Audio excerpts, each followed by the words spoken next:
தமிழ்நாட்டை பற்றாக்குறை மாநிலமாக மாற்றியது அதிமுக அரசுதான் என குற்றம் சாட்டிய முதலமைச்சர் தமிழ்நாடு திவாலாக வேண்டும் என்பதுதான் எடப்பாடி பழனிசாமியின் எண்ணமா என்று கேள்வி எழுப்பியுள்ளார். கள ஆய்வு பயணமாக சிவகங்கை சென்றுள்ள முதலமைச்சர் மு.க.ஸ்டாலின் அரசு கலைக்கல்லூரியில் 12,304 பேருக்கு நலத்திட்ட உதவிகளை வழங்கினார். மேலும் பல்வேறு புதிய திட்டப் பணிகளுக்கும் முதலமைச்சர் அடிக்கல் நாட்டினார். பின்னர் மேடையில் பேசிய அவர், திண்ணையில் உட்கார்ந்து கொண்டு எடப்பாடி பழனிசாமி வாய்க்கு வந்தபடி பேசுவதாக குற்றம் சாட்டினார். அவர் இன்னொரு கட்சி தலைவர் அறிக்கையை அப்படியே காப்பி பேஸ்ட் பண்ணி அதை அவர் வெளியிட்டு இருக்கிறார், படிச்சுக்கிட்டு இருக்கிறார், பேசிக்கிட்டு இருக்கிறார்.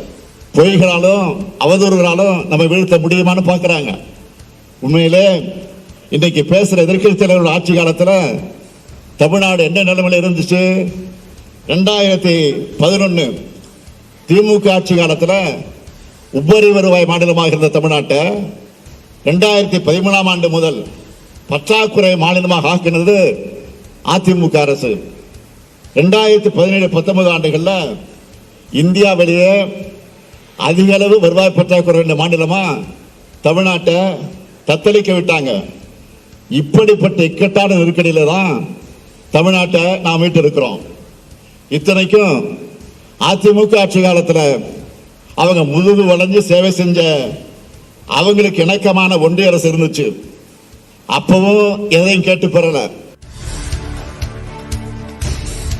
அரசின் எந்த திட்டங்களை எடப்பாடி பழனிசாமி வெட்டி செலவு என்று கூறுகிறார் என்று கேள்வி எழுப்பிய முதலமைச்சர் அவர் போடுகிற எல்லா கணக்கும் தப்பு கணக்கு என்று விமர்சித்தார். ரொம்ப சாதாரணமா தமிழ்நாடு திவால் ஆயிடுச்சுன்னு சொல்றாருன்னா தமிழ்நாடு திவால் ஆகணும் என்பதுதான் அவருடைய எண்ணமா என்று கேட்க தோணுகிறது. இன்னொன்று சொல்லுகிறார், அரசு செய்கிறதெல்லாம் வெட்டி செலவா. வெட்டி செலவு எதை சொல்றாரு? மகளிர் தொகையை சொல்லுகிறாரா? காலை உணவு திட்டத்தை சொல்றாரா? எதை கொச்சப்படுத்தி இப்படி பேசுகிறார்? மாண்புமிகு எதிர்க்கட்சி தலைவர்களே, எங்களுக்கு தெரியும் எந்த செலவு செஞ்சா மக்களுக்கு நன்மை என்பது எங்களுக்கு தெரியும்.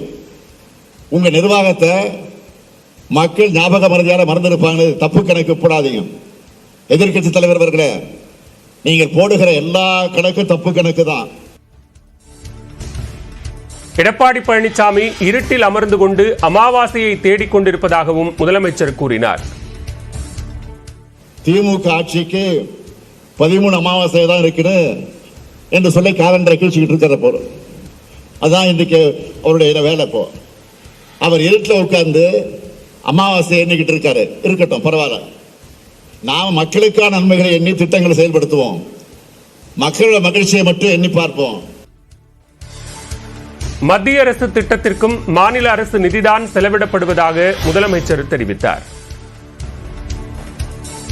இந்நிலையில் சிவகங்கை மாவட்டத்தில் கல்லூரி மாணவிகளை முதலமைச்சர் மு.க.ஸ்டாலின் சந்தித்தார். அப்போது அரசின் திட்டங்களால் அடையும் பயன்கள் குறித்து மாணவிகள் முதலமைச்சரிடம் கூறியதை தனது எக்ஸ் பக்கத்தில் அவர் பகிர்ந்துள்ளார்.